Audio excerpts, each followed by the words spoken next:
Hello दोस्तों, स्वागत है आप सभी का एक और बार हमारे स्मार्ट माइंड आर्मी चैनल पर। आप सभी का बहुत बहुत स्वागत है। मेरा नाम देव सिंह, मैं आप सबको पढ़ा रहा हूँ साइंस फिजिक्स, आपका चैप्टर मोशन। इसका सेकंड लास्ट लेक्चर है आज, जिसमें हम पढ़ने वाले हैं आपके इक्वेशंस और ग्राफ्स के बारे में। ओके, बहुत इंपॉर्टेंट होगा ये लेक्चर। तो चलिए शुरू करते हैं आपके इस लेक्चर को। देखो, कुछ ग्राफ होते हैं, उनको बस आप याद कर लीजिए। याद इसलिए कर लीजिए क्योंकि कभी कभी पेपर में पूछा जाता है कि इसमें से डिस्टेंस टाइम वाला ग्राफ कौन सा है, वेलोसिटी टाइम वाला ग्राफ कौन सा है, जिसमें यूनिफॉर्म है और नॉन यूनिफॉर्म है, ऐसे ऐसे। ठीक है, तो ये आपको क्या करना है, अपनी कॉपी पर नोट करने और याद करने। ओके, तो शुरू करते हैं। देखो, पहला क्या आ रहा है, डिस्टेंस टाइम ग्राफ। यानी इसमें क्या होगा, डिस्टेंस होगा और टाइम होगा। तो डिस्टेंस क्या होता है, इसमें वाई एक्सिस पे होती है, आपकी वाई एक्सिस पर, और जो टाइम होता है वो किस पे होता है, एक्स एक्सिस पर। अब वही बात आ रही है, इसका फर्स्ट पार्ट जो है वो है यूनिफॉर्म और सेकंड पार्ट है नॉन यूनिफॉर्म। यूनिफॉर्म क्या होता है, यूनिफॉर्म मैंने आपको बताया एक सेम पैटर्न रहेगा। तो सेम पैटर्न में क्या होता है, हमेशा एक स्ट्रेट लाइन जाती है।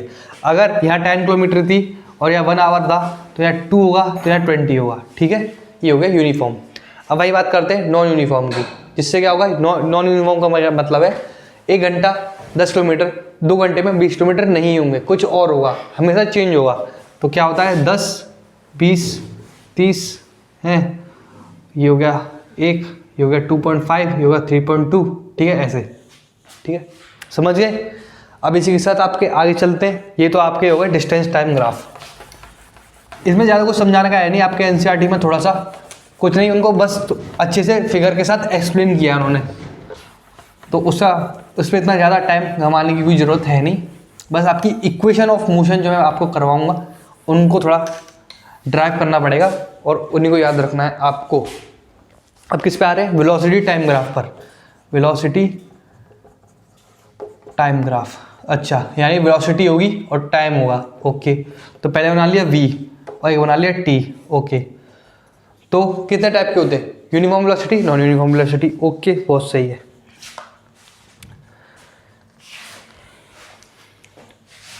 आपका एक तो हो जाएगा यूनिफॉर्म, एक हो जाएगा यूनिफॉर्म एक्सेलरेटेड और एक हो जाएगा नॉन यूनिफॉर्म एक्सेलरेटेड। ठीक है, तो पहले बात करते हैं यूनिफॉर्म मोशन की। यूनिफॉर्म मोशन, जिसमें क्या होता है, एक स्ट्रेट लाइन में चीज़ ट्रेवल करती है, आपकी वेलोसिटी कांस्टेंट रहती है क्योंकि एक डायरेक्शन में, और ऊपर से वो एक इनिशियल वेलोसिटी एक्वायर कर लेती है और वो चलती है टाइम t1 से लेकर टाइम t2 तक। ठीक है, इसको याद रख लेना है आपको। ओके, और इसको प्लॉट भी कर देना ABCD।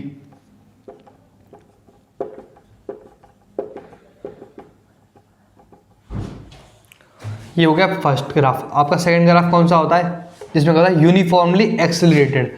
यूनिफॉर्मली एक्सेलरेटेड का क्या मतलब है कि मेरा जो एक्सेलरेशन में चेंज है वो क्या है, कांस्टेंट है। यानी एक तरीके से मेरी जो यूनिफॉर्म या आपकी जो वेलोसिटी चेंज हो रही है वो क्या हो रही है, स्ट्रेट लाइन में चल रही होगी। क्यों, पहले v था फिर u था, दोनों चेंज होंगे इक्वली मैनर में। अगर वो 10 बढ़ेगा तो वो भी 10 बढ़ेगा, जिससे क्या होगा, कॉन्स्टेंटली चलता रहेगा। तो उससे क्या होगा, एक सीधी लाइन आएगी।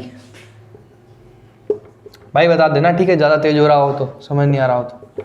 ठीक है, ये हो गया v, ये हो गया t।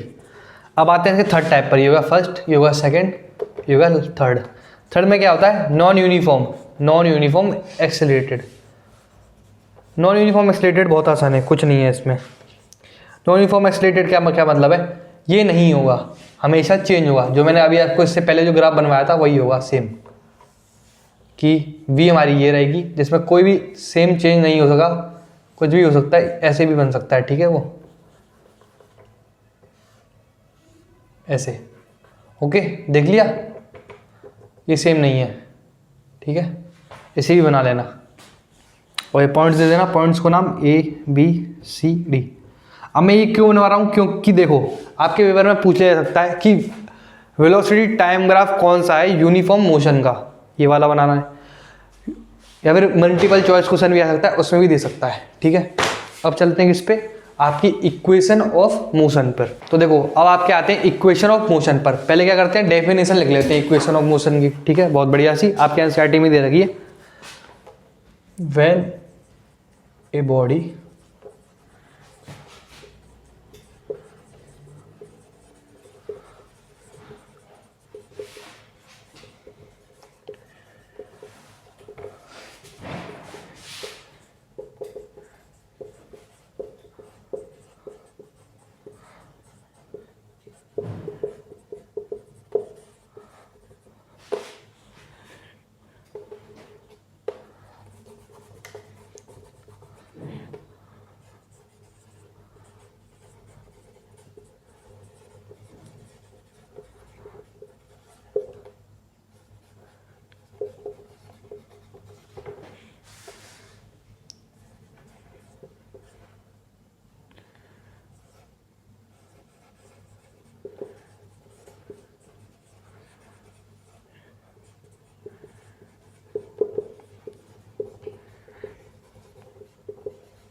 देखो, when a body moves along a straight line with a uniform acceleration, the related velocity, distance, acceleration during the motion, related velocity, distance, acceleration during the motion in a time interval is represented by the set of equation called as equation of motion. अब इसका मतलब क्या है? जब आपकी कोई भी चीज़ uniform acceleration में, यानी इसका मतलब उसकी वेलोसिटी क्या है, कॉन्स्ट, इस तरीके से वेरिएबल नहीं है, कांस्टेंट है, मतलब एक पर्टिकुलर इंटरवल में अगर 10 से बढ़ रही है तो 10 से ही चेंज होगी। जैसे मेरा u0 है, v10 है, तो अगली में क्या हो जाएगा, मेरा u10 हो जाएगा, v20 हो जाएगा। एक तरीके से कॉन्स्टेंटली बढ़ेगी, तो उसे मैं क्या कहूँगा, यूनिफॉर्म आपका एक्सेलरेशन कहूँगा। ओके, तो यूनिफॉर्म एक्सेलरेशन होगा और स्ट्रेट लाइन होगी, सीधी सी बात है। मैंने जो आपको बता रखा है, ग्राफ जो आपने देखा था, तो उसी में अगर हमें यूनिफॉर्म एक्सेलरेशन में और स्ट्रेट लाइन में जब कोई भी चीज़ ट्रैवल कर रही है, अगर मेरे को उसकी वेलोसिटी, एक्सेलरेशन, डिस्टेंस, टाइम कुछ भी निकालना है, तो मैं कुछ इक्वेशन बनाता हूँ उनके लिए, जिनको क्या कहता हूँ मैं, equation of motion. Equation of motion आपकी इस चैप्टर में 3 टाइप्स की दी हुई है, तो पहले डिस्कस करते हैं उन तीनों को और चलते हैं आगे।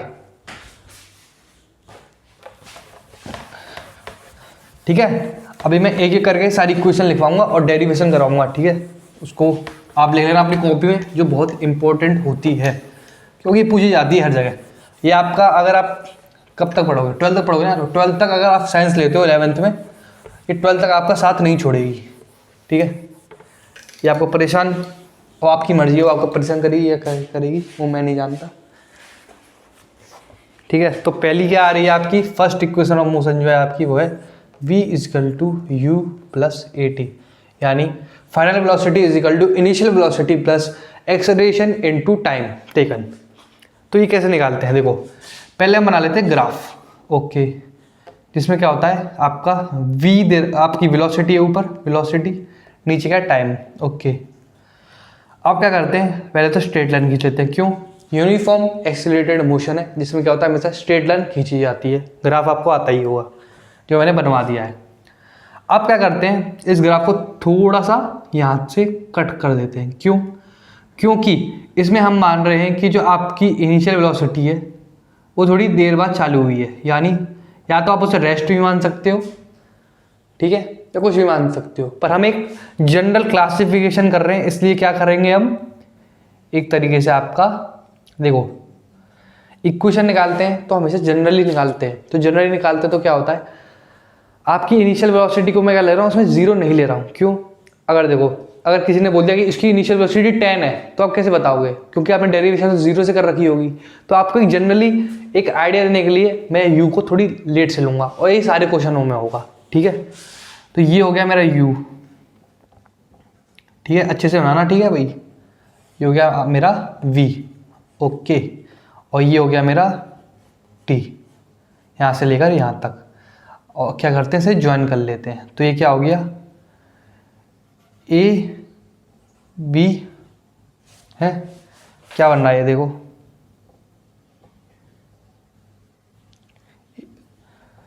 ये काम करते हैं, पूरे को ही रंग देते हैं एक तरीके से।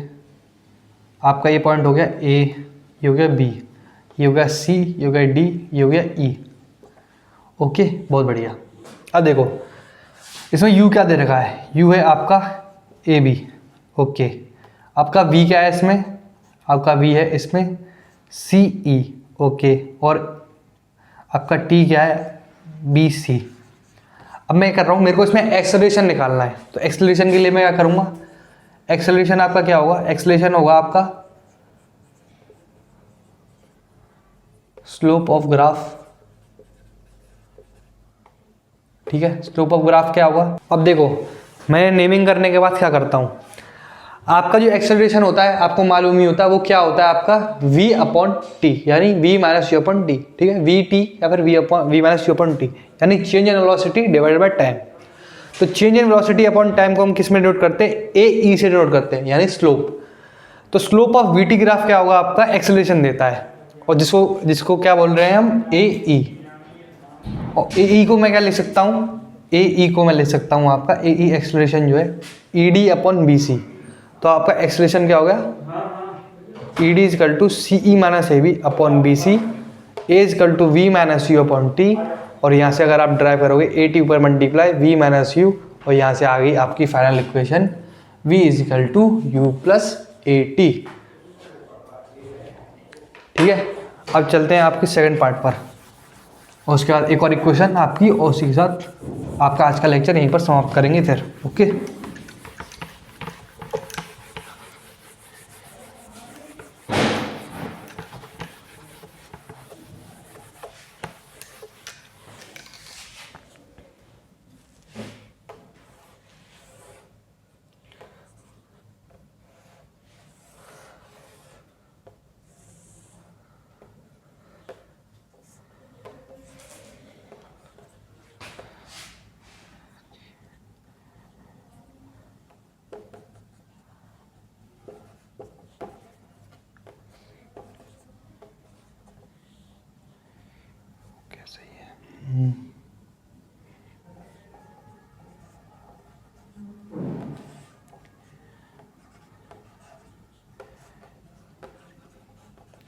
पहले इसमें इनिशियल वेलोसिटी लिख लेते हैं। क्या होती है इनिशियल वेलोसिटी आपकी? A B. आपका v क्या हो गया? सी ई, और t क्या हो गया? B C. ओके, बहुत बढ़िया। तो आपकी अगर इस ग्राफ से देखा जाए ना, तो इसमें आपको मालूम ही होगा, जब मैं स्पीड में डिस्टेंस इनटू टाइम करता हूं तो क्या आता है स्पीड इनटू टाइम करता हूं तो क्या आता है? डिस्टेंस। ऐसे ही मैं अगर वेलोसिटी इनटू टाइम करूंगा तो आपकी डिस्प्लेसमेंट निकल आएगी। ठीक है, तो वेलोसिटी इनटू डिस्प्लेसमेंट आपका क्या हो गया एक तरीके से? एस हो गया। तो आपका डिस्प्लेसमेंट जो होता है वो क्या होता है? आपका डिस्प्लेसमेंट होगा, इस ग्राफ में होगा area of A B C E A, यानी ए बी सी ई ए वापस। तो इसको मैं किस में लिख सकता हूं? आपके area of A E D plus आपका area of A B C D. A B C D मेरा क्या है? ट्रायंगल है। और area of A E D क्या है मेरा? Area of A B C D मेरा क्या है? रेक्टेंगल है। और area of A E D क्या है मेरा? ट्रायंगल है। तो मैं इसको लिखूंगा हाफ इंटू आपका क्या, यहाँ लिख देते हैं S displacement. A E D क्या है आपका?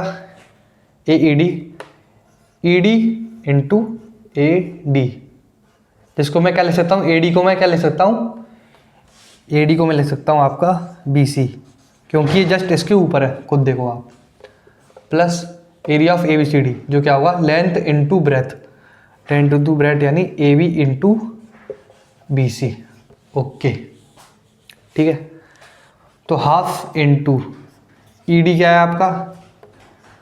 v माइनस यू, और ए डी क्या है आपका? t। हाफ इंटू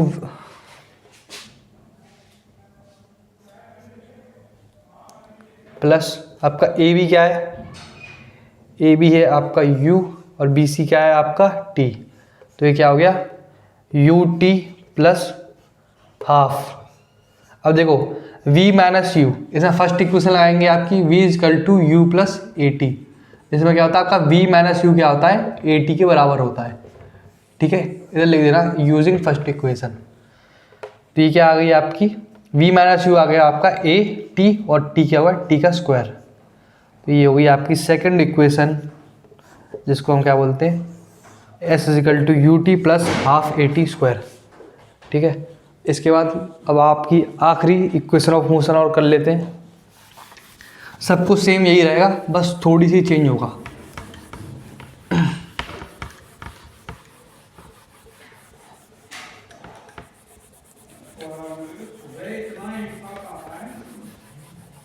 अब देखो, मैंने आपको एक ट्रायंगल में तोड़ा और एक रेक्टेंगल में तोड़ा इस आपको फिगर को।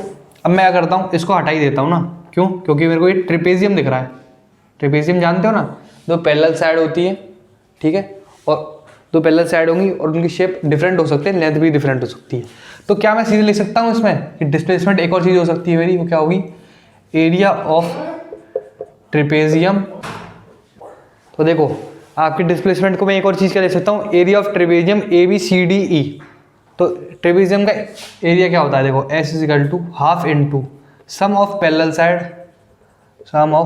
Side into height. ओके, तो सम ऑफ पैरेलल साइड क्या है इसमें, ए बी प्लस आपका सी ई, और इंटू एच क्या हो गया आपका, हाइट हो गई ये, जिसको मैं क्या बोल रहा हूँ आपका बी सी। तो बी सी है half, S is equal to half, A B क्या हो गया आपका, ए बी है यू, प्लस सी ई क्या है आपका, सी ई है आपका वी है, और बी सी क्या है आपका टी।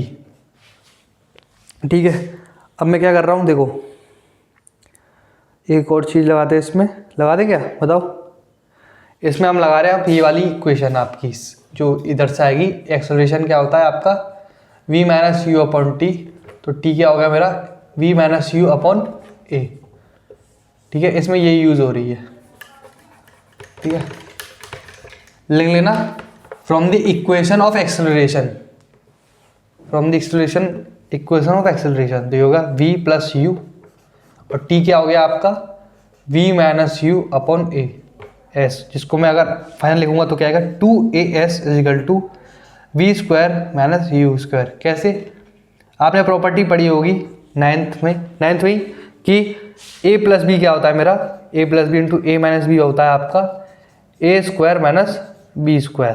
तो मैंने वही इक्वेशन यहाँ लगा दी है आपकी इसी साइड और आंसर ले आया हूँ। ठीक है, तो आपकी थर्ड इक्वेशन क्या हो गई आपकी 2as is equal to V square minus U square. अगले लेक्चर में हम इन तीनों इक्वेशनों के ऊपर क्वेश्चन करेंगे अच्छे से और जानेंगे इन इक्वेशन को और अच्छे से, और आपको यूनिफॉर्म सर्कुलर मोशन भी पढ़ाएंगे। ठीक है, और उसी के साथ आपका चैप्टर वहीं पर समाप्त करेंगे। तो बहुत बहुत धन्यवाद मुझसे पढ़ने के लिए। आशा करता हूँ आपको लेक्चर समझ में आया होगा। सभी को राधे राधे और थैंक यू।